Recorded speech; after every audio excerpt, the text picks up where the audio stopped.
आ चन माही मेरे सामने आके बह, तेरा रज रज के दीदार करां। पा अखियां तेरियां अखियां विच, हर जज्बे दा इजहार करां। तू हुक्म करे मैं जी आखां, तू हुक्म करे मैं जी आखां। तेरी हर गल दा एतबार करां। तेरे लेख दा नेक सतारा बना, तेरे लेख दा नेक सतारा बना।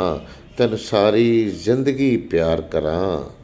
आ चन माही मेरे सामने आके बह, तेरा रज रज के दीदार करां।